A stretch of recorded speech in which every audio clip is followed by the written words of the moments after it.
you're looking to dive into topics on how to live a happier, healthier, more fit, and long lifespan, then you've come to the right podcast. Livin the Dream with me, Coach Damian Evans. Together, we will explore the topics on all things health, fitness, and wellness. Together, we will be lifelong learners on this journey to living the ultimate dream. What up, Dream Team? Coach D here coming at you from beautiful sunny San Diego, and welcome back to the Livin the Dream Podcast. And today, we're throwing it back. On Throwback Thursday, we dive into some of the best episodes from the archives, packed with timeless strategies to help you crush your health, fitness, and wellness goals. These episodes might be from the past, but the lessons still hit hard today. Whether it's a mindset shift, a fitness tip, or a nutrition hack, this throwback is here to remind you just how far you've come and how much further you can go. This week's throwback takes our question, how's the water? All the way down to the ground beneath your feet. Because your feet are your foundation. But for most of your life, that foundation has been surrounded and prisoned by shoes, cushioning, arch support, narrow toe boxes, raised heels, and footwear designed around fashion, comfort, or performance, sometimes without considering what your feet were naturally built to do. In this episode, we're exploring the history and the evolution of footwear, how the shoes surrounding your feet may influence the way you stand, walk, and move, and why foot strength and ankle mobility deserve far more attention than most of us give them. We'll also cover exercises you can use to begin rebuilding stronger, more capable feet, and why transitioning toward barefoot or minimalist footwear should always happen gradually. Your feet carry you through your entire life. Maybe it's time we stopped ignoring the environment we keep them in. Let's throw it back to episode 15, why foot health is so important.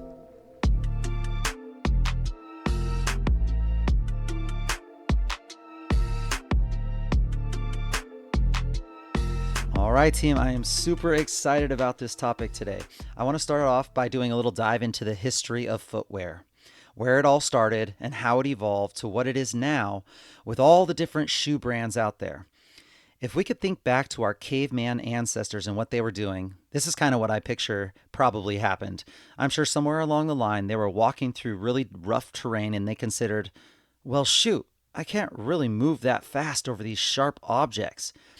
And I just let that large animal get away, and now I don't have dinner tonight. If only I had something that could protect the bottom of my foot from all that sharp stuff. I could then possibly be able to chase my meals down faster and more successfully. And then they probably strapped some like bark or something to the bottom of their feet, and with some like plant rope stuff, they tied it to their foot. And then their neighborhood cavemen saw them and was like, dang, Grok has some really sweet looking foot protectors on. I want some of that. And then fast forward thousands of years and then here we are today. Well, that's how I personally envision it happening, but let's actually look at a recorded history of the shoe. According to the dictionary, the shoe is an outer covering of the human foot, typically having a thick or stiff sole with an attached heel and an upper part of lighter materials such as leather. The usage of footwear started super early. Scientists have inferred from observing the reduced thickness of the smaller toes, which they think could result from the usage of footwear, from as far back as 40,000 to 26,000 years ago. That's when they believe the first usage of footwear started. But since back then, all footwear would have been made of perishable materials that biodegrade over time, of course, no surviving footwear has been found from that time period. However, the oldest surviving footwear ever discovered is actually really super close to us over here on the West Coast in the USA. And my home state of Oregon, in Fort Rock, Oregon, they discovered a pair of sandals. These sandals were made from the bark of a sagebrush shrub.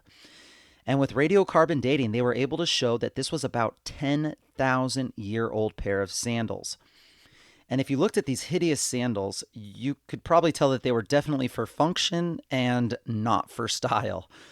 Fast forwarding a little bit from 10,000 years ago to 5,500 years ago, they found a perfectly intact cowhide shoe filled with cushioned grass in the country of Armenia, which can still be seen. These shoes can still be seen in the history of Armenia's museum today. And that's a high quality shoe to be able to have lasted this long. My shoes only last like 7 months, but you know what I'm saying. Now, you may think that flip flops are a fairly new invention, but you'd be extremely incorrect because dating back to the ancient Egyptian times, there are actual hieroglyphics showing people wearing a form of flip flop sandals etched into stone from 4000 BC. The Egyptian flip flops were made from papyrus, is it papyrus? Papyrus and palm leaves. There were also leather flip flops discovered in the tombs of Egyptians. However, it is most important to note that most people in ancient times did not wear shoes, as apparently they were seen as quote unquote unnecessary, which is going to be a common theme in today's podcast. This is a pretty consistent with most of the history of the Greek world as well. It is said that the first marathon runner in Greece who ran that 26.2 miles did it completely barefoot. And some think that even Alexander the Great conquered most of the known world with an army full of barefoot soldiers. Now that's what I'm talking about. Now, when the Romans trampled the Greeks, and there's a pun intended there, trampled, this all changed. Romans thought that running around barefoot was the wrong way to operate. It was too unsophisticated, and to be barefoot everywhere was kind of like, let's leave that more for the savages. In the Roman times, clothing was a symbol of power and wealth, and footwear came right along with that. No civilized person would go around running around without shoes. Only the slaves would go around barefoot. There were many types of footwear from here on out. Fast forward to the Renaissance era and the 15th century. There was a new shoe called the chopin. Chopins were ridiculously high platform shoes, which were super popular among women in Venice, Italy, all throughout the Renaissance period. These shoes could be as high as 20 inches. Could you imagine walking around with these platform shoes that were almost 2 feet tall? They did this because the height was an indicator of power and prestige. So they would wear these really long dresses that would cover these platform shoes, and it would just make them look 2 feet taller. So this is where the term, I don't know if you ever heard well-heeled came from. That person is so well-heeled. It's because they wore these huge heels as a symbol of status and power. Now, in the late 1700s, heels fell out of style for men and were mostly considered a feminine style of footwear. And something cool that I found out while researching the history of shoes is the famed red bottom Louis Vuittons have become one of the most iconic fashion items in the 21st century. Tons of celebrities and pop stars rep the stylish Louis Vuittons on the runway carpets and then even rap about them in music videos to show signs of status and wealth. But red bottom shoes are actually derived from the past. They were introduced to the French court in 1673 by King Louis XIV. Louis XIV. And he only allowed people within his close circle of noble women and men to wear red bottom shoes, clearly marking their status of nobility and royalty. Now, it didn't take long for this trend to catch on in other European countries, and soon it caught on that red bottoms was a sign of wealth and privilege, as it has continued all the way until present day, it seems, right? Super interesting. Moving back to something that I'm more familiar with, let's talk about what a lot of us wear for fitness, and that's the sneakers. The earliest sneakers was the plimsoll. Now, plimsolls were developed in the 18th century, and their design was super simple, almost kind of like a slipper. The soles were made of rubber, and the tops were simply canvas fabric. They were originally designed for the British Navy to help soldiers keep their grip on the slippery decks of battleships. It's so cool to think that LeBron James can run down the courts today, making quick movements on the slick basketball courts because someone invented these shoes for sea-bearing soldiers to not slide overboard. However, these plimsolls soon became popular by wealthy people who played tennis. because it helped them navigate the courts with more dexterity. So tennis was super popular with the higher class, and this is why sneakers are also referred to as, yep, tennis shoes. Then the US decided to make a non-navy version of these shoes and were able to mass produce them with the growing factory manufacturing types of ways that were becoming more prominent as technology advanced. They came out with a brand new shoe about 100 years ago called Keds, Keds. You might have heard of them before, and maybe one of your grandparents still has a pair. The same year that Keds came out, a guy named Marquise Mills Converse created a similar shoe strictly for the sport of basketball. Can you guess what that shoe was called? Oh yeah, Converse All-Stars. Then a few years later, a man named Adolf Dassler created a sneaker that would go global. His company was called Adidas. And his brother Rudolf Dassler, he created and founded Puma. I guess this family really loved athletic footwear. Now, a cool history side note was that before these two brothers started their own company, they were actually in business together. Adolf, the younger brother, was the shoe designer, and Rudolf, the older brother, focused mostly on the business side of things. Their company was called the Dassler Sports Shoe Company. Not really quite as catchy as Adidas or Puma, but they were all absolutely genius in how they grew their business. They approached a track athlete star named Jesse Owens in the 1936 Summer Olympics in Berlin, and they gave him a suitcase of spike shoes that they had designed. He competed in them, and guess what? He ended up winning 4 gold medals, and this was all while wearing these cleats.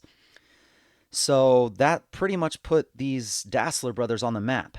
But after some tension arose between the brothers, they split ways and created 2 huge behemoth companies who still do fairly well today.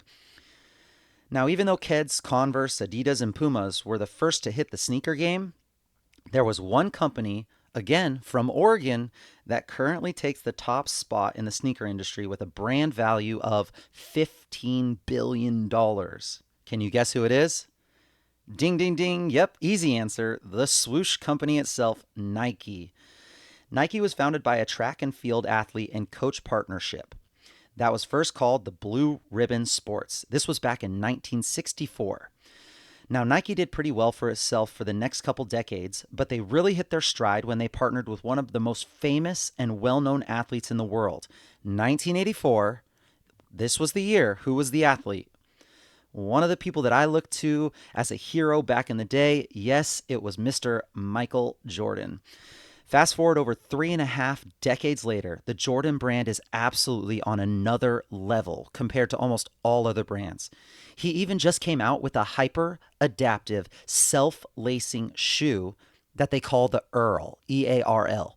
It stands for Electric Adaptable Reaction Lacing. This shoe actually connects to your phone, and it automatically laces and forms to your foot with the touch of a button on your phone. Like, what? From the sandals of Fort Rock, Oregon, made from bark, to an artificial intelligence shoe that forms to your foot just by using your phone? Man, we sure have come a long way. And it's going to be insane what they come up with in the future as technology advances even more. So now that we can see the path of the history of footwear, let's discuss a little bit about the evolution of the human foot, from infancy to adulthood, based on the types of footwear we form around our feet. This is going to give us a huge foundation, no pun intended, to explore what happens if our feet become dysfunctional and what that can do to the entire rest of our skeletal and muscular system. And then we can go into what happens when you have strong, healthy feet that you can stand on, and what that can do for your everyday life when it comes to movement, performance, injuries, pain management, and overall quality of life. So podiatry is a $5 billion industry. A majority of Americans will experience significant foot pain at some point in their lives, and up to as many as 10% of us are going to experience inflammation on the rubber band-like area on the arch of our foot, which is also referred to as as plantar fasciitis. Do we know why, though? Weren't humans evolved to walk long distances? And isn't walking upright on 2 legs the biggest thing that distinguished our species from other primates? So, why hasn't natural selection selected a less injury prone foot design for us? Some theories as to why we have so many foot problems are that we actually evolved to walk barefoot out in nature over the soft, amazing earth. But now that we have turned our foot design into something much more different than our ancestors by shoving our feet into these big, soft, cushioned tennis shoes, meanwhile, our bones and joints of the foot take a beating from walking and standing on super hard surfaces in crazy, uncomfortable shoes like high heels. And this is exactly what I believed, and I still believe is, for the most part, the culprit of a lot of our ailments when it comes to the aches and pains and problems with physical performance. We are built on this foundation, your feet, and it stems from the ground up. However, some researchers believe these issues have been accumulating for much longer than when those Keds, Converse, Pumas, and Adidas and Nike shoes all came into the game. Anthropologists who studied ancient skeletons have discovered foot problems and osteoarthritis issues, as well as compression fractures in foot bones since way back in the times of fossil records, long before those sandals in Fort Rock, Oregon were thought to have been created. These ancient feet had flat arches that most likely point to foot pain. And this is millions of years ago. Anthropologist Jeremy De Silva studies human foot evolution, and he believes that the foot has a less than optimal design. But I always thought that evolution meant that most optimal designs win out over long periods of time. But De Silva says the foot is essentially held together with, quote, paper clips and duct tape. And when you look at a foot put together on a skeleton, along with all the ligaments and soft tissue, it actually kind of does look like a bunch of just tiny bones held together with a very accurate description of paper clips and duct tape. Think about this: 25%, 1/4 of the number of bones in the body, are located in your 2 feet.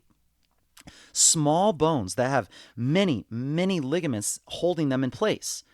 And I look at it this way: if we have one of those skeletons in our that our science teacher had in class, and if it's standing in the corner so that you could refer to it anatomically, and we were to ask you to take that skeleton apart and put it back together, the feet would be the most annoying and challenging part of that task of trying to put that skeleton back together. And then, of course, the hands, and then everything else seems like it would be pretty easy to be able to assemble. Now, I know this is a little controversial, but if we follow the science-based idea that humans evolved from apes, our primate ancestors spent most of our time in trees. So that means that their feet were originally designed to use to climb and grasp things like limbs. But 4 million years ago, or earlier, some apes started walking on 2 feet.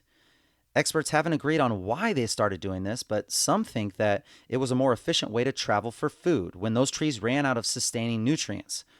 Or maybe it was to enable persistent tracking of large animal prey, so they could chase this animal down, tire it out until it overheated and just collapsed from exhaustion, so that the human could take down like a large elephant or a deer or an antelope or whatever was running around back then, and they could kill it and have a huge feast.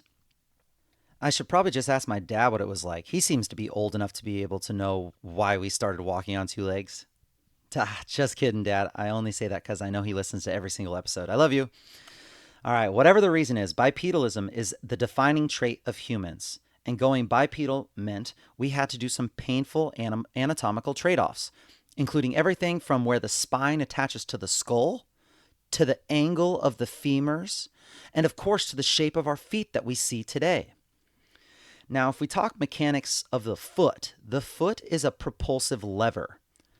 It needs to be stiff enough that we can push off the ground and propel ourselves forward. But it also needs to be elastic enough to store the mechanical energy that is generated every time the foot strikes the ground. That's how, if you take engineers who make prosthetic legs for amputees, you'll see the design. It's kind of like a C shape. It's a C-shaped bouncing looking blade. So if you search on Google right now, if you go into your phone and you search Olympic runner prosthetic leg, you'll see exactly what I mean. It's this like little spring C-shaped looking thing. But the human foot looks nothing like that. We have 26 bones in each of our feet, along with 33 joints each, and over 100 muscles and tendons and ligaments holding it all together. That's because It was built for grasping. All those joints let it flex, which means that it's not exactly rigid enough for us to have that propulsion we need to match the sleek mechanical design of these prosthetic blades. So it's almost like we're compromising on being able to grip for being able to propel. Here's the issue: we don't grip with our feet anymore. I mean, I kind of like to pinch people with my toes from time to time because I'm weird, but tell me the last time you grasped anything with your foot, except for maybe when you grab your underwear on the floor and then you flick it up into your hand. And don't you dare lie to me and say that you've never done that. But I digress. So here's what we had to change. Back when we were climbers, our big toe was actually used like an opposable thumb, like on our hand. But in order to make our foot more rigid, it became shorter and then stiffer, and then it went right in line with the other toes. And as we developed arches to absorb the force of impact each time our foot hit the ground, our ligaments got thicker to help hold all these bones in place. And bipedal locomotion is a complex engineering puzzle that scientists have been working on for decades. And in the case of the human foot, you can see natural selection is still in what they call the early design phase. So we're still kind of evolving from that grasp to now only strictly needing it for locomotion. But if you look at the foot of an ostrich, this is the foot from the natural world that resembles the prosthetic blades that were designed for running on 2 feet. However, birds have a huge bipedal head start when it comes to evolution. If you look at their ancestors, which are said to be the dinosaurs like the T-Rexes, they have been bipedal for over 230 million years. 230 million years, whereas we have only been bipedal for about 5 million years. That's a massive head start when it comes to evolution of the body. And if we go back to what expert De Silva believes, he says that in natural selection, we are not choosing from an endless menu of options. Rather, it's a constant series of tiny modifications to the original design. So in our case, it's slowly modified from our feet being able to do these flexible, graspy hand type things to more rigid propulsive levers, which we're in right now, which left us super vulnerable to aches and pains. But considering our feet are modified ape hands, they do a pretty darn good job.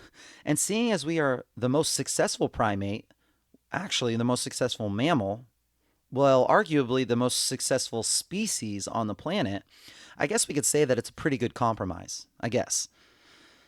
So let's move on to the muscles, bones, and structure of the foot.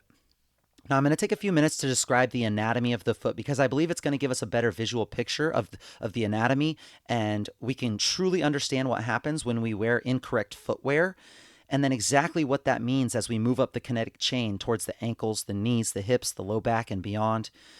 So if you're unable to visualize what I'm talking about here, pause this episode, and I'm going to include a YouTube video where you can actually watch exactly what I'm talking about here. It's a nice short clip, probably like 5 minutes or so.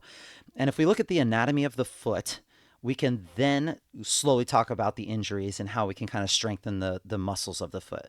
So let's start from the ankle, moving all the way down to the toes. So if you look at your 2 leg bones, you have your larger tibia and your smaller fibula, and they all end at the ankle. And there's this nice large round-shaped bone called the talus that locks the 2 leg bones together. This joint is referred to as the only mortise and tenon joint in the human body. Mortise and tenon joint. This type of structure is well known to carpenters and craftsmen who use this shape from anything to furniture all the way up to super large buildings.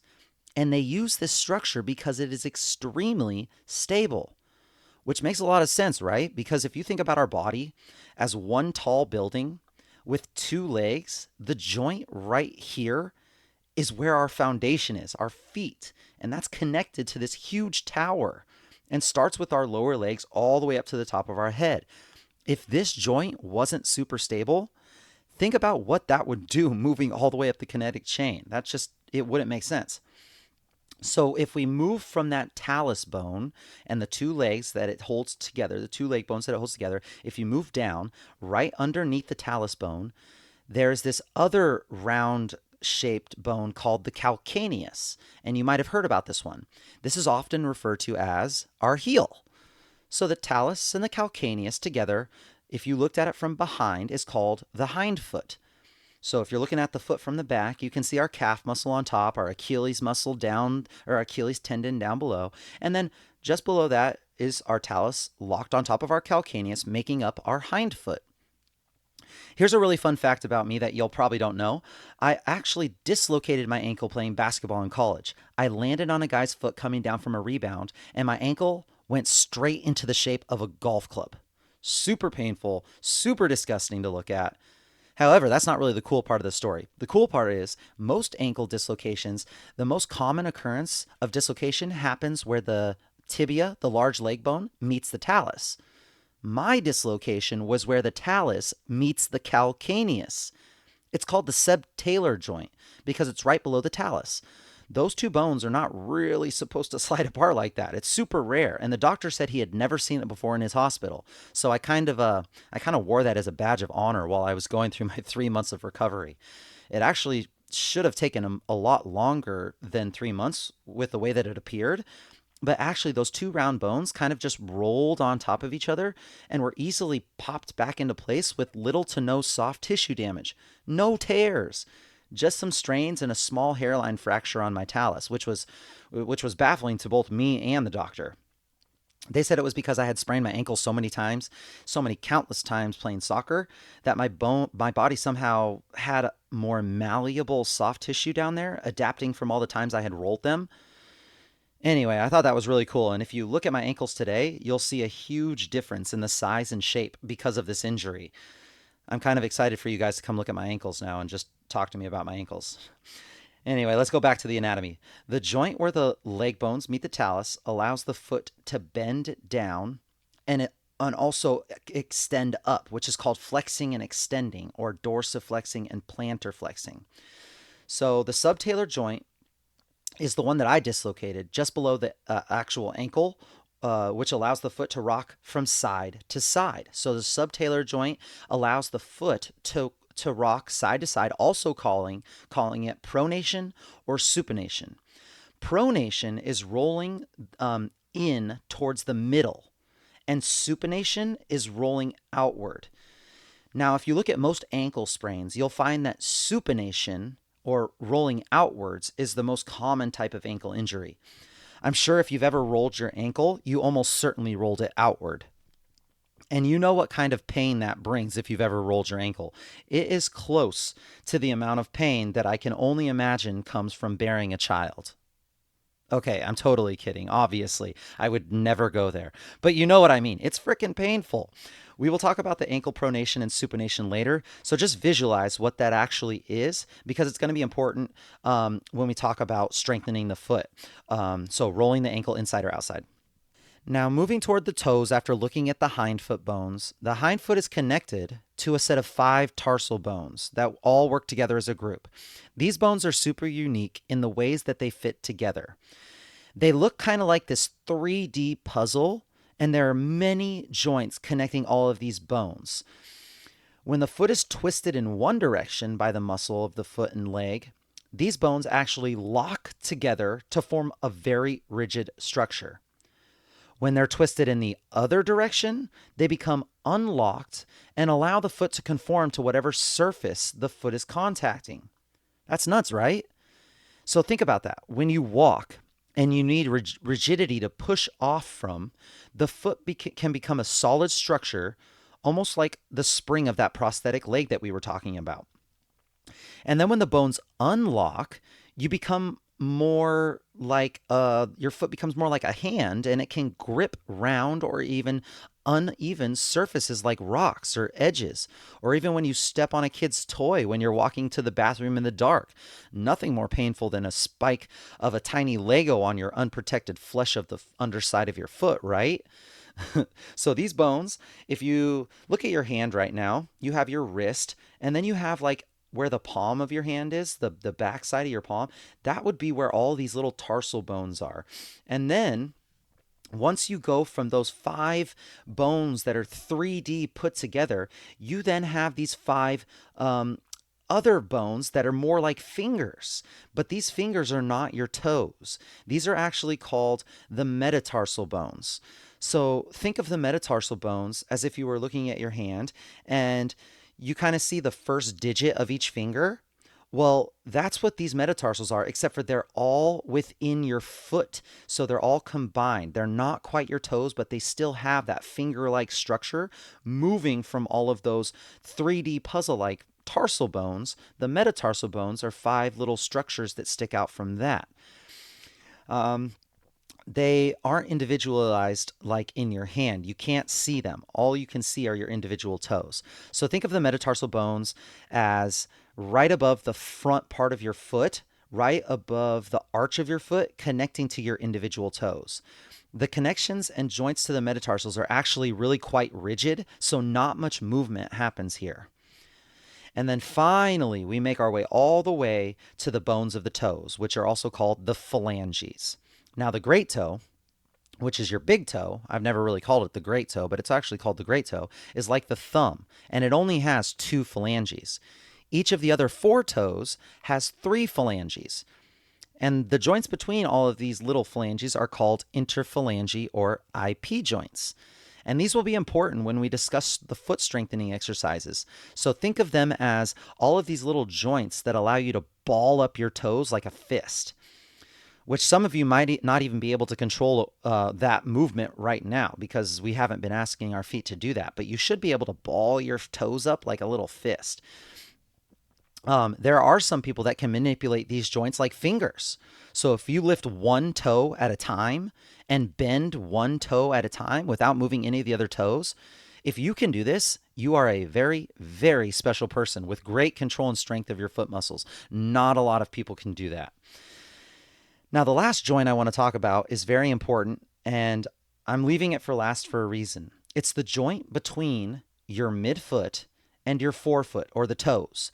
So between the metatarsals and the phalanges, where all your little toes are, think of this as the ball of your foot. So you have the toes, you have the metatarsals, and then right in between you have that joint. This is the ball of your foot where the webbing of your foot meets the arch. This is what we call the MTP joint. The MTP joint. And it is super important for healthy gait and movement like walking and running. If something is stuck in this joint, damaged or immobile, this could be the first domino in a catastrophic cascade of imbalances and dysfunction moving up the chain. Crazy that such a tiny part of the body, way down at the bottom of the foot, where most of us never even think about, can have such a huge impact on the quality of our life, on living with less aches and pains, on being able to perform better with more explosive movements, being able to balance and stabilize, having overall efficiency with the way that you move. The big toe, or the great toe, or the hallux, is most important toe for walking, and that MTP joint on the big toe is one of the most common areas for problems in the foot. Later, we're going to discuss how to unlock this joint and help you move better every day with a lacrosse ball or a tennis ball. So that is the skeletal structure of the foot. We also have to think about the soft tissue, right? There's ligaments and there's soft tissue that attaches to bones. So ligaments attach bones to bones. That's important. Most people don't know the difference between ligaments and tendons. Ligaments, bone to bones, while tendons connect muscles to bones. So tendons are muscle to bones, like the tendon that connects your thigh, your quad, to your kneecap. This is why the patella tendon is actually a ligament, because it connects your kneecap to your shin bone. 2 bones, bone to bone. So when people talk about their patella tendon, they're actually referring to their patella ligament, and that helps me remember which is which. Ligaments are bone to bones. Tendons are muscle to bones.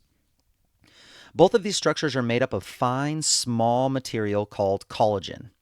The collagen fibers are bundled together to form a rope-like structure that has very, very durable and a strong shape.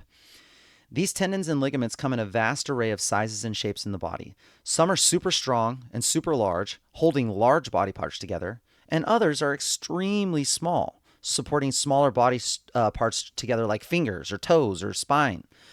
But just like rope, they're all made up of smaller, similar shaped fibers that bundle together to create this strong, resilient structure. The thicker the ligament and tendon, the stronger the structure is. Now, the large Achilles tendon is the most important tendon for walking, running, and jumping. It attaches the calf muscle to the heel bone to allow us to raise up on our toes. So when you do a calf raise, your Achilles tendon is the main part of that structure along with the calf muscles. This is the tendon that some very famous athletes have ruptured. The first two athletes that come to my head are Kobe Bryant and Kevin Durant. And when this tendon snaps, you'll hear it. It's like a gunshot. And the person that ruptures it feels like they've been whacked in the back of the leg with a baseball bat. If you ever see an athlete with no one around them and they all of a sudden just jump, grab the back of their leg and crumble to the floor, looking back to see if anyone hit them, you can almost assume that this is an Achilles injury or rupture. And the recovery for this type of injury is super extensive. Even if you have tons of money to put towards your rehab like these basketball superstars, it could take over a year to get back to normal function and performance. And not only that, but you're also going to have to combat the psychological trauma that comes from being terrified that it's going to snap again. If you step the wrong way and it snaps, boom, and that's in the back of your head always. So sometimes your body heals before your brain does. Any dysfunction with the Achilles tendon could be a huge problem down the line with the way that you walk, creating imbalances up the chain. Now, you also have two tendons on the front and the back of the foot. The tendon on the back attaches from the smaller calf muscle and goes underneath the foot, supporting the arch, while the front tendon attaches to the top of the foot from the shin muscle. Yes, you have a shin muscle. It's called the tibialis anterior, which is why this tendon on the front of why this tendon on the front is called the anterior or front tibial tendon. And this tendon allows us to lift our toes up with our foot towards toes to the nose, if you can kind of visualize that.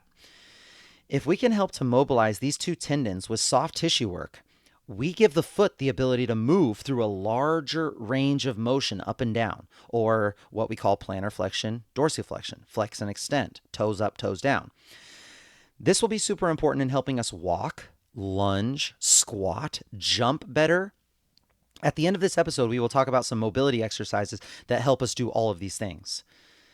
Now, there are also tendons that run along the tops and bottoms of all 5 toes.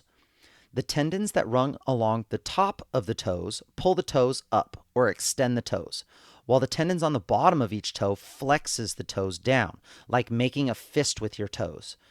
These tendons need love too. So when it comes to strengthening your foot, as well as making your foot more mobile, more like a hand and less like a prosthetic leg spring, which there are pros and cons to being super mobile and pros and cons to being super springy. In this case, these two are opposite of each other when it comes to the foot. Most of the motion in the foot are caused by stronger muscles in the lower leg, whose tendons connect to the foot. So contractions of these muscles in the leg is the main way that we move our feet and to stand, walk, run, or jump. There are tons of smaller muscles in the foot, of course, but these muscles are far less important than, let's say, the muscles of the hand. These muscles do have an effect on the way that our toes work, but I have a theory that because we don't ask these muscles to perform, they slowly atrophy and become weak and unimportant and essentially become shriveled soft tissue compared to what they could have been or could be if we were to exercise them like we do with the muscles of our legs, our chest, our back, our arm muscles. So the lower leg muscles do a lot of the work to control our foot, and it's my theory and from the people that I follow that that's because we don't use the muscles of the foot. If we could add just that another element of control and dexterity to our toes and our feet. Now, most of the muscles on the foot are layered on the bottom or the sole of the foot. There they connect to and They move the toes as well as providing padding underneath the sole of the foot. The main nerve to the foot is the tibial nerve. This enters the sole of the foot by running behind the inside bump of the ankle. So if you look at the inside of your ankle, it runs on the inside and then goes underneath. Several other nerves run into the foot as well on the outside of the foot that actually go on the top. So if you look at the outside of your ankle, if it runs out the outside and then right along the top of your foot, these nerves primarily provide sensation to the different areas to the top and the outside edges of the foot. So as you can see, the anatomy of the foot is super, super complex. When everything works together, the foot functions correctly and allows you to walk without pain. But when even just one part of the foot becomes damaged, it can affect the entire balance of the foot and the body. Because we rely on our feet to carry our entire weight across all types of surfaces. So it's easy to see why a stable and painless foot is so important for us to have and strengthen in our daily lives. But what happens when we wear shoes from infancy to adulthood?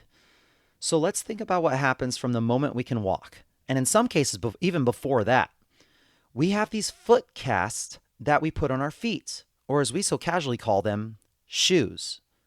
Consider what our hands would do if from the moment we could grasp something, we put these big kitchen mittens on them. You know which one I'm talking about. The ones that you pull the hot pans out of the oven with. You can't really use your opposable thumb like you want to, and all of your fingers are going to be smashed and smushed together, creating the shape of a hand, but rendering the amazing dexterity, strength, and mobility of your hand pretty much useless. This is essentially what we are doing with our feet. And this is during a time when our feet are still growing from infancy to adulthood. If we take this to the extremes, we can liken this to when, let's say, the ancient Peruvian elite cultures, when they would bind wooden planks to the back of babies' heads so that it would create a flat, elongated, alien-like skull as a mark of social status. Or Asian cultures who bind women's feet from a young age so that in adulthood, their feet can become super petite. This was a Chinese custom of breaking and tightly binding the feet of young girls in order to change the shape and the size of their foot, also considered a status symbol. But let me repeat that. They broke these girls' feet to change the shape. Wow. Or in African tribes where they put rings around and up the neck to help elongate the neck. These are all ways to deform the body from its natural ways of evolving. And we are doing the very same thing to our feet by stuffing them into these cushioned casts. We are deforming our feet from their natural evolutionary shape. Whether we are deforming them in a good way or a bad way, I'll kind of let that be up to you. So after going through all the history of footwear and where it came from, and exploring the evolution of the human foot and dissecting the anatomy of our current foot structure, we are now really getting to the full, real reason for this episode, and the real reasons why I preach about building stronger feet, and why I personally decided to transition from the footwear that I had worn all my entire life to the minimalist shoe, or even better yet, simply going barefoot as much as possible, and I guess when it's socially acceptable to live like a wild jungle child. Putting a shoe on your foot is a form of a cast. Now, it's temporary. You can obviously take it off whenever you want, but it is a cast. If you have ever worn a cast on a broken body part, hard or soft cast, you know exactly what over time that's going to do to that body part. Your muscles atrophy and become weaker and more brittle. Your control over that body part is lowered or even lost, depending on the amount of time in a cast. Check this out. A doctor friend of mine was telling me a story about how he slashed open the top of his hand, cutting with a knife, cutting vegetables, and he cut the tendons to his pointer finger. But they also bound his middle finger to hold it in place when they casted it. So when he cut the tendons to his pointer finger and he got a cast, they not only immobilized his pointer finger, but they also bound his middle finger to it as well to hold it in place. Now, even though his middle finger was completely fine, it was totally unaffected. Because it had been bound to the pointer finger and casted for a multiple month period, He lost full range of motion in his middle finger and had to strengthen it back up the same way he had to strengthen his damaged pointer finger. That's wild, right? Just 2 months of non-use out of his 50 plus years of life made it so that he couldn't ball up his fist. It was incredibly painful to move and bend, even though it was completely healthy. It had just been casted with his damaged finger. The body is a crazy adaptation machine, and it will adapt to whatever you do to it. We are strong, we are resilient, and we can change to survive our environment. But one thing that I'm learning more and more is that this phrase, if you don't use it, you lose it, is more applicable now than we ever know. And if you don't strengthen it, and if you don't train it, our body will assume we don't need it and will prioritize the things that we do strengthen and train. Here's a quick few facts about the foot.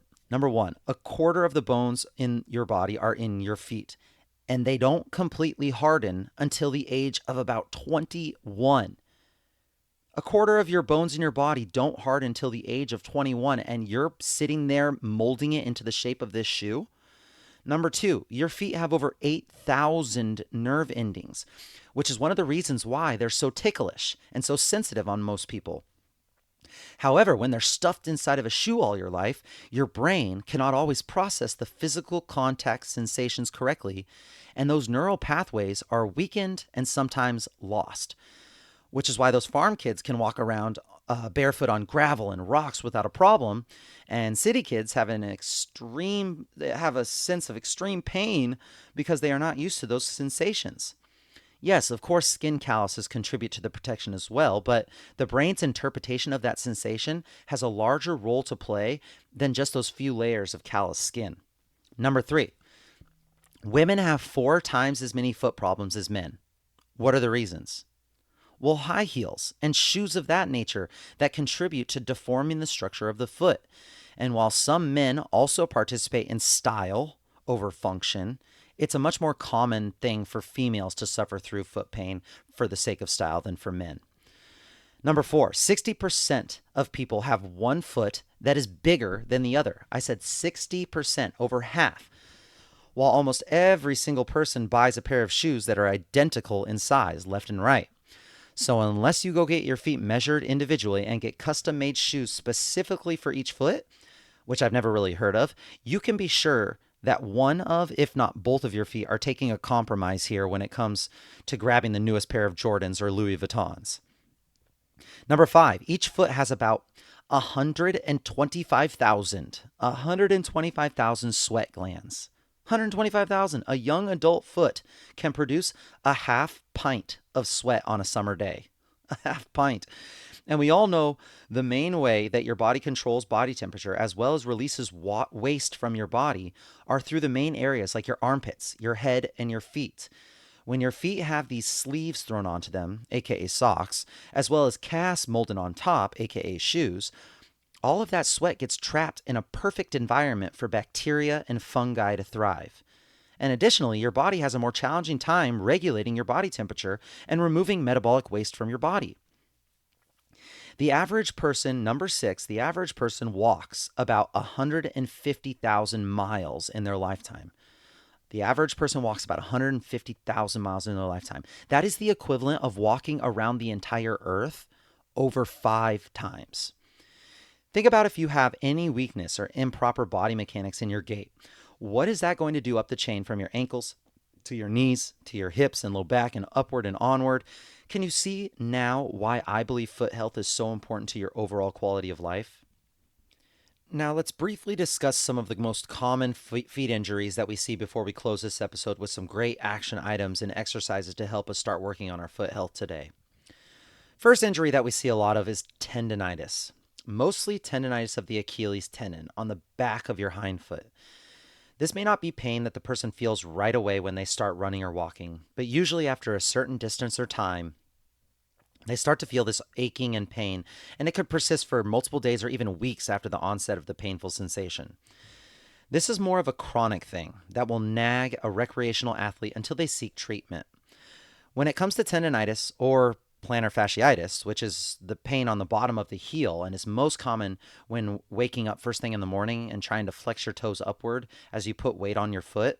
I'm going to include a YouTube video on how to fix plantar fasciitis in the description of this episode because it is so common and I get asked about it so much. And I know a bunch of you might be wondering about that, and I'm not going to go into it in depth on this podcast, but I have a video that it'll tell you all about plantar fasciitis, where it comes from, and how to maybe help alleviate some of the pain. And hint, it may have something to do with tight calves. Anything with an itis is an inflammatory issue, and treatment would include something like a natural inflammatory like ice. Ice does a really great job of helping inflammation along with pain. What ice doesn't do well is it doesn't help with blood flow. So you don't want to have ice for a really prolonged period of time, but it is really good for helping with pain as also helping with inflammation. So icing for 15 to 20 minutes after tendinitis flare-up is something that I would say is probably a good idea, and this should help calm down some of the inflammation. And what most athletes do not want to hear is you need to change your physical activity to do something that has less impact, but still a little bit of movement while they wait for the tendon issue to heal. So most runners don't want to hear, hey, stop running. So something that I think that is very helpful is a non-impact machine like a bike or a rower. If you need to get your movement in still and do it without impact.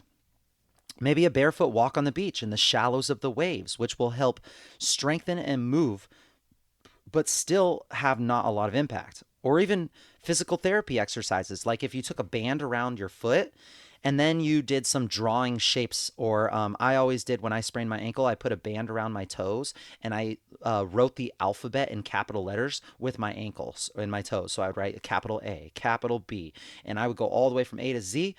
And you would hit every single way that you could move your foot, all while having this banded resistance. These are all great ways to help strengthen while not putting extra impact on the tendons and ligaments. Now, speaking of plantar fasciitis, a lot of times people will get this arch support to be able to better help their fascia that runs underneath the foot. That's supposed to help the arch of the foot itself. Here's the issue. These orthotics, these arches, these insoles, they're just a crutch that you're going to have to rely on. And after a period of time, you're not going to be able to support the arch of your own foot. Here's what I liken it to. Think of a back brace. Now, I used to work for a moving company, and there was this one guy that wore a back brace the entire day. He would wake up, put his back brace on, put all of his clothes on, and he would go throughout his entire day moving furniture, sitting down to eat lunch, driving the truck to work, all the way until he was at home at night, and he took it off to sit on the couch and relax for the rest of the night. Can you imagine if your back and trunk stabilizers never had to work to protect your torso from injury? Remember, if you don't use it, you lose it. Well, this guy had debilitating back pain and stress from the moment I met him until the moment I stopped working with him. And if I were to guess, I bet he is still dealing with it to this day.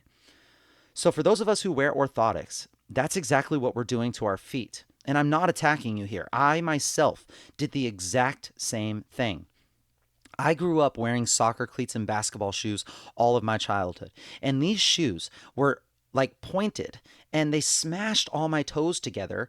And my big toe is actually not my longest toe. My second toe is my longest toe. But because I wore these shoes, it like smashed my second toe down to match where my big toe was. I believe they call it a hammer toe, and I'm not super proud of it. So don't look at my feet the next time you see me in bare feet shoes. But anyway, I'm telling you that I had shoes that really messed with my feet. Then I progressed to these super cushioned tennis shoes, which I put huge padded orthotics inside of to make it feel like I was walking on pillows. And I literally did this until about like maybe 4 or 5 years ago. And I was told that this is what you have to do to help support your arches and help alleviate your pain. And yes, guess what? It took away my pain. It was like I was walking on clouds. But that's like smashing my head against the wall for hours and then taking an Excedrin to help with my headache. Sure, the headache is gone, but why don't I just fix the root cause and stop smashing my head against the wall? That seems like a better route to take. And in this case, hitting my head against the wall is just putting bigger and more cushioned orthotics inside of my shoe. When is it going to stop? When I have 5 inches of cushion under my Skechers shoes when I'm 80 years old and I'm bouncing like a trampoline? We got to stop hitting our head, which is the equivalent, to start strengthening our feet with foot exercises, working on being able to attain control of our feet and toes, similar to the way that you can move your hand and your fingers. And in my weirdo hippie-like opinion, going barefoot anytime you have the ability to is the best way to do this. Now, one caveat with orthotics, if you're using them right now, is that you most likely do need them. I'm not taking that away from you at all. And if you rip them off like a Band-Aid, you could actually be doing more harm than good. You have to treat your muscles of your feet as if they just got removed from a 20, 30, 40-year cast. They will be weak, and this is going to be a very long, slow journey of strengthening them back up to where you don't need to use the orthotics or arch supports anymore. So don't listen to this and immediately take your orthotics out and just start walking barefoot. That would be a really, really bad thing to do. Transitioning out of your orthotics too fast can most definitely create more problems if you don't do it right. I'm going to include resources in the description of this podcast for ways to strengthen. And then also, just if you want to go even deeper, I'm going to include some books to read on how to best transition if you decide you want to go the route of the barefoot. Just a few more common injuries before we move on from that topic. Another common injury to the feet are stress fractures. This can occur anywhere and to any of the bones in the foot. But most common place to get a stress fracture is in the front of the foot, and more specifically on the second metatarsal just behind the ball of the foot. So those long finger-like structures that aren't the toes but right before the toes that connect to those 5 3D pieces of puzzles of bones, those metatarsals can get really, really stressed because they don't have it's rigid there.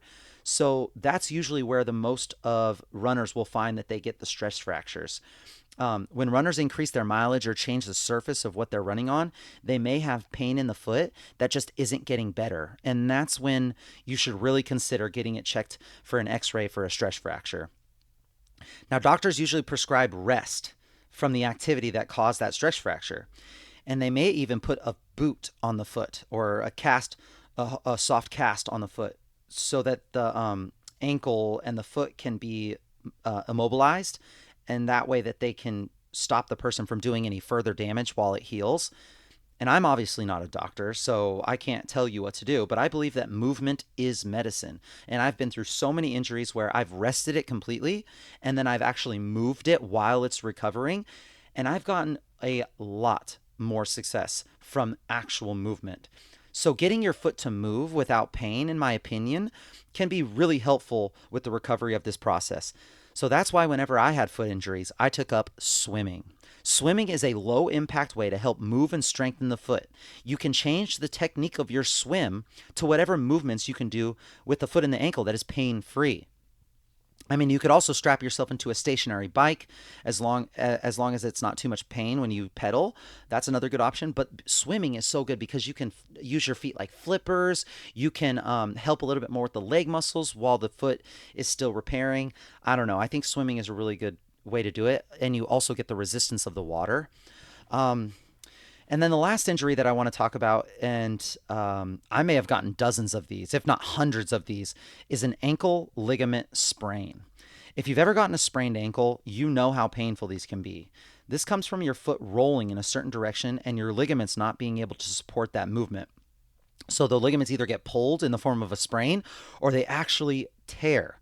And there is some significant soft tissue damage when there's a tear. It's not fun. If you've ever sprained your ankle lots of times, you'll notice that if you let the injury heal properly and you rehab it the right way with strengthening exercises, eventually your ligaments become much stronger and more resilient, and they become more like rubber band structures with the ability to stretch and bounce back. Sometimes I'll roll my ankle and I'll be like, oh my gosh. And then I'll look down and I'll be like, that did not hurt as much as I thought it was going to. And I think it's because those ligaments have been so used to turning and getting sprained like that it's been reinforced. It's like your body is understanding that these types of injuries keep happening, so it prioritizes reinforcement of that area. But if we lock ourselves into these shoes with high ankle support and then depend on the shoe to protect us, those ankle ligaments are no longer needed.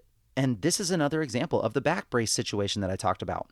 Only this time, instead of the back, it's the ankle and the supporting soft tissue around it. So, lastly, I'd like to finish this episode on the importance of foot health with some benefits of going barefoot more often. Also, how to start strengthening your feet today, and what style of shoes I wear and I recommend. If you want to dive deeper into this topic, my favorite biomechanist is Katie Bowman. You have to follow Katie Bowman. It's spelled Katy space Bowman. She's a self-proclaimed movement nerd. She's awesome. She's very quirky. I just love everything that she talks about. I love listening to her podcast. She's a really fun follow. I'm going to include the link to some of her foot-related podcasts along with her books that she's written about the feet. My favorite book of hers is called Whole Body Barefoot. And if you're considering going down the path to start building stronger feet, I highly recommend diving a little deeper down this rabbit hole and checking Katie Bowman out. Now, whenever we decide to reduce weight and we consult a doctor about reducing our weight, most of them are going to tell you to go for a walk for at least 20 to 30 minutes each day.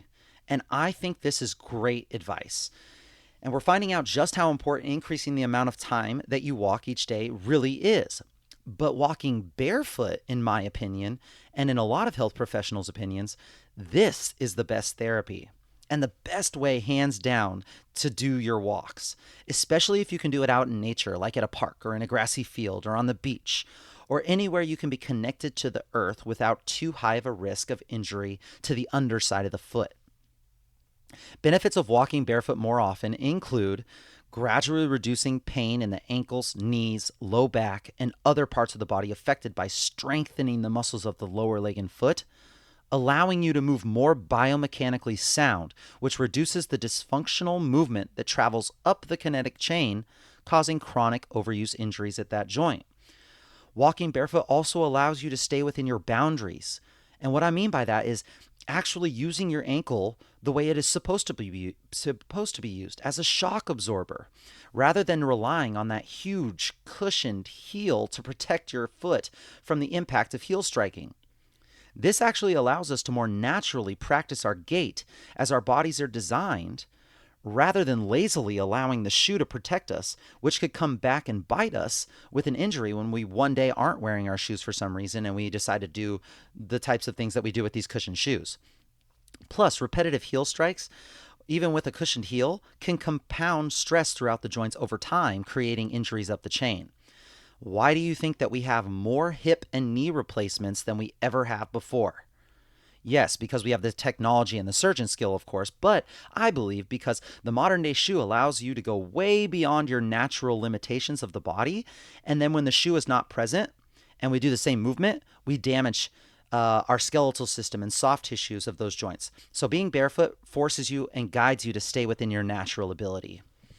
Going barefoot also is a way of rebuilding the strength of the muscles, tendons, and ligaments in the arch of the foot to support that arch, which is only going to make us much stronger and perform better overall. Going barefoot also allows us to be able to use the over 8,000 nerve endings in the foot the way that they're supposed to be used. There's so much sensory information that is lost when you place your foot inside of a cushioned shoe. You are no longer receiving information from those nerve endings the way that they are designed. Because if you were to think about it right now, if I said think about the contact of your shoe to the bottom of your foot, you probably haven't thought about that all day long until I just had your mind focus on it just now. But if you were to walk outside, you are constantly thinking about that connection. And that's really important because those neurological connections, those neurons that go all the way from the bottom of your foot to your brain, those need to be strengthened. Those need to be used in order to be strengthened. And if you don't use it, you lose it. Another benefit of barefoot walking is that it forces you to slow down and connect to your movement and connect to your environment, allowing you to be more present, giving you the opportunity to also get one of those unconventional health benefits that we discussed in a previous episode regarding grounding and earthing. So you can also connect to the earth. If you didn't catch that episode, go back and listen to episode number 7, Unconventional Practices That Help You Live Longer, of this podcast. Yeah. Also, it improves your balance. Super important as we age to help prevent falls and injuries that could even lead to our death as we get into our senior years. The stronger your feet, the more connection you have to your feet, the more better balance and support you have. This is so, so important. Maybe one of the top ones. And then this one might be a little bit of a stretch, but I actually believe kind of strongly in it. It has also been theorized that if you go barefoot more often, you will get less sick. Hear me out. There's a reason why we want our kids to go out and play as much as possible, not just to get them outside out of our hair for an hour or two, which I totally get, but also to build up their immune system. When you have them go out and play in the dirt, in the mud, it's the same thing. If you go out barefoot, you get exposed to these little microbes and bacteria and viruses that can build immunity in our bodies. So quite possibly could help with our immunity. And I could go on forever, but I'll finish with this one with the list of benefits, and it's stress relief. Think about it. Have you ever just taken your shoes off after a hard day of work and put your feet in the sand or in the water or walked through beautiful soft green grass? There's really no better feeling, especially if your feet have been stuffed into those cramped shoe casts all day. One surefire way to put yourself into a parasympathetic rest and digest state is to give those feet a little outside stress relief therapy. So now that we've gone over the benefits and you understand why it's so important, I bet you want to go barefoot, right? But Katie Bowman recommends in her book that before you transition to barefoot shoes, you really need to change your mechanics. You need to start strengthening your feet and your lower leg muscles first. Once these exercises have been done for a certain period of time, which will be super individualized based on where you're at right now and the strength or the weakness of your feet, but once you have that, then and only then should you start to transition to barefoot footwear. Consider the back brace analogy. If I wore a back brace for 30 years and then I was like, nah, no more. I'm going to take this thing off. I'm going to do this on my own. And then I took it off and I tried to deadlift 300 pounds. You could see where that might go wrong. The same thing applies to your feet. If you wear supported shoes all your life and then all of a sudden go buy some barefoot shoes or decide to go barefoot running for like 3 miles, you're going to be in a load of trouble and a load of pain at the end of that run. This is going to require baby steps. You see what I did there? Pun intended, baby steps. So I want to list off a few foot exercises you can start off with, and these can be done while sitting and watching TV, while sitting at your desk for work, while sitting in the park with your shoes off. There's literally no excuses not to do these exercises. And I'm only going to briefly describe them because it's going to be hard for me to talk about them. I'm going to link some YouTube videos for you to watch because just talking them over a podcast definitely won't be sufficient as watching this video and following along to learn how. And now these will all be very difficult at first. You may not even be able to move your foot in the way that they're asking, and it might be frustrating. You're like, my foot doesn't even do that movement. And that's because you haven't asked the foot to do these moves, like probably ever. So be patient with yourself. Start slow and progress slowly, and it's gonna take time. It's gonna take a lot of time, but it is going to be worth it, I promise you. So exercises that you can do for your feet include, number one is called short foot. Short foot is strengthening the arch of your foot by trying to make your foot as short as possible. So if you put your foot flat on the ground and you tried to make your toes draw back towards your heel, this is not the same thing as balling up your toes like a fist. This is actually lifting up the arch of your foot by making your foot shorter and taller and trying to squeeze that arch and hold that position for reps. So watch the YouTube video for short foot or just Google short foot exercises and you'll find it.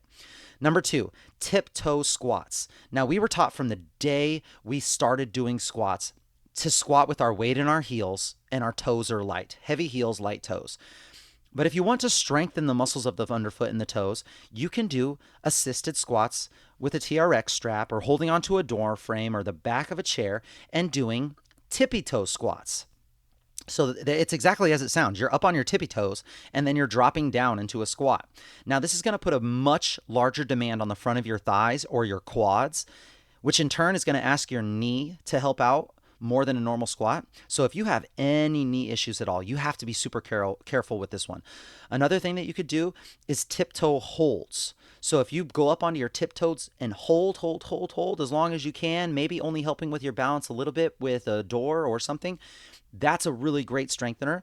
And if you want to take it to the next level, place a tennis ball in between your two heels.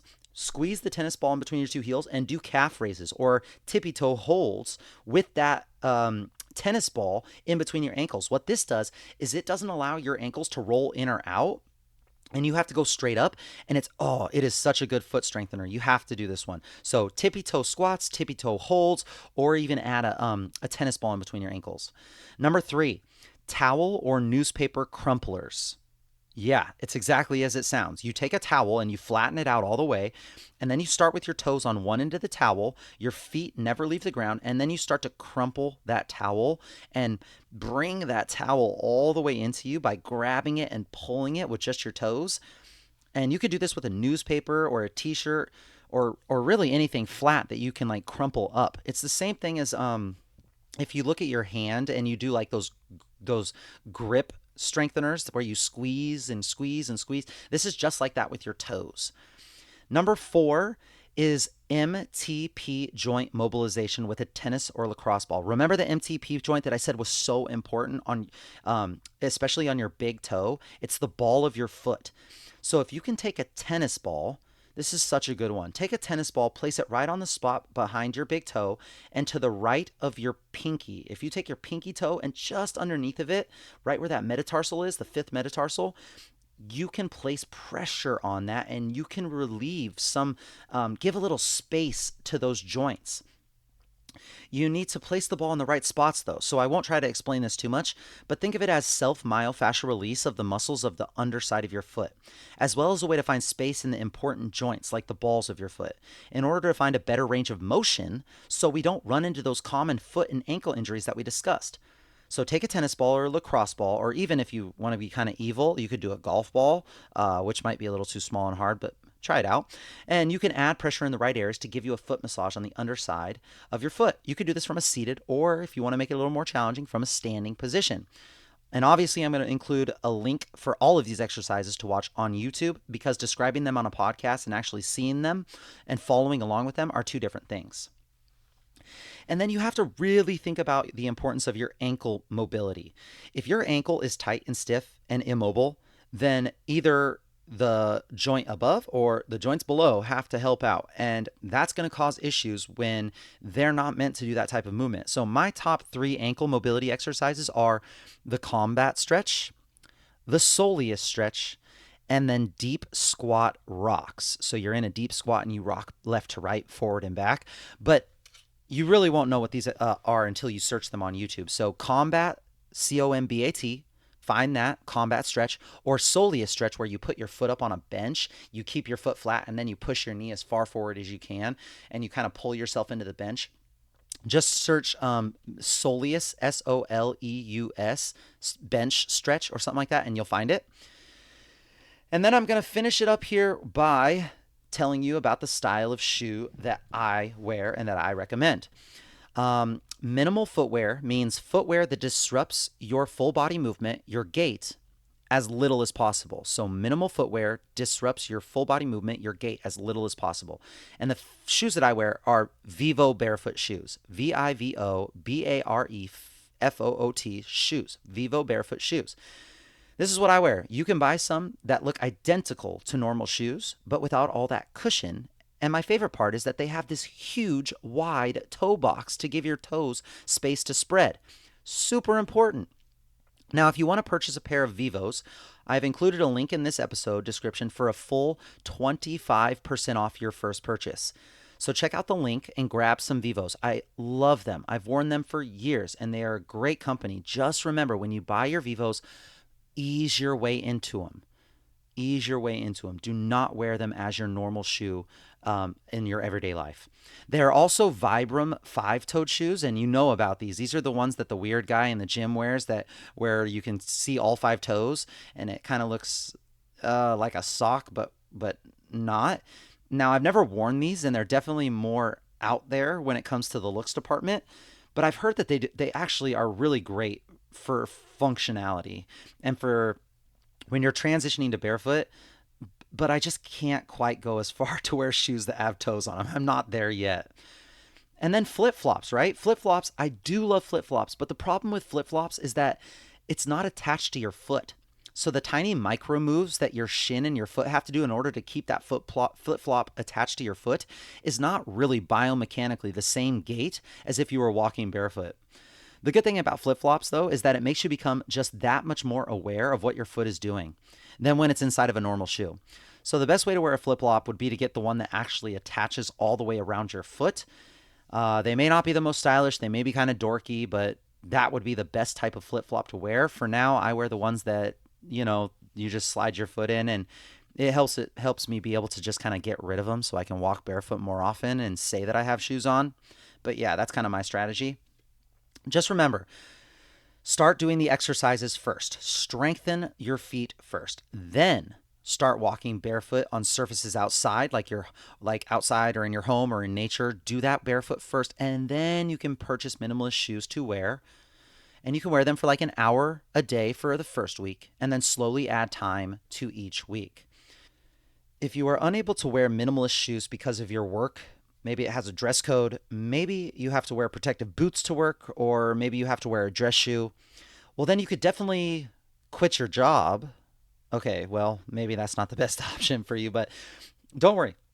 If you can't control the times that you work with what shoes you wear, then just don't worry about it. Just worry about the times when you are able to wear the minimalist shoe. There's nothing you can do if your work says you have to wear a certain type of shoe. Now, there's maybe little ways around it, like if you drive a U-Haul truck, or not a U-Haul, FedEx truck, and you have to wear these certain shoes, maybe you can switch them off and take that risk your own, but that I'm not telling you to do that. I'm just saying there's ways around it if you absolutely want to do it. But either way, find a pair of minimalist shoes that fits your dress code. You could do it off of Vivo, or just worry about the hours of the day that you can control. The biggest takeaway for me to you is to just have an awareness of what your foot is doing when you walk. In shoes, out of shoes, downstairs, on uneven terrain, when training, all the time. Have an awareness of your feet. Your feet are your foundation.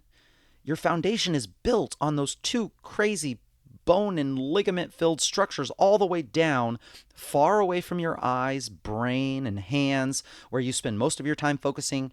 Your feet connect you to the earth, to the ground that we move on, and they are supposed to send very valuable sensory information up to the brain to help us navigate this crazy world. If you suffer from joint aches and pains, if you are unable to do any of the 7 fundamental movements that our body is meant to do — squat, hinge, lunge, push, pull, rotate, walk, and run — you must put a little more importance and focus on improving your foot health. So the next time you see me running around in my bare feet, or showing up in flip-flops in the winter, or going off on one of my many huge tangents and rants on how you should focus more on getting your feet stronger, please know that I'm not doing it because I'm some crazy hippie, but rather it's because I've been through the entire process of weakening my feet to a point of danger, rebuilding their strength and dexterity through many, many years of painfully slow exercises and gradual challenges. This is something that means a lot to me, and I have seen the effects that it can have on pain relief, on performance enhancement, and just overall having a more independent lifestyle. And even though this was one of our longest episodes today, I still only just scratched the surface. Please dive down the rabbit hole and go into the description of this episode and explore the many videos and exercises that I have links to on there. Let me know if you have any questions, and make sure you post about your foot strengthening journey and tag me so I can see your progress, I can celebrate your progress, and I can answer any questions that you might have along the way. Best of luck, Dream Team, and let's take this first step in the right direction of improving our foot health, and in turn, improving our overall quality of life. All right, Dream Team, that's it for today. Please share with me any knowledge, thoughts, or questions you may have on today's topic. I'll make sure to answer and discuss on the next episode. You can ask your questions in the comments section or message me on any of the social media platforms. Also, I would be so thankful if you shared this episode with any of your friends or family that may be able to benefit from today's podcast. I would love it if you could do me a solid and screenshot this podcast and share it on your social media platforms and just write one takeaway, one aha moment that you got from this episode. This will help me know what's really valuable to you, and so I can keep the good information coming. And it also lets your network know if this podcast is worth a listen to them. Thank you so much for listening and learning here with us on the Livin the Dream podcast. We are so grateful for you being a part of this lifelong learning journey. If you have any topics you'd like to discuss, please let us know in the comments or by messaging me on Instagram at CoachDamian_SD. Be kind to someone today, smile at someone today, and leave every person you come into contact with better than before. Until next time, friends, keep living the dream.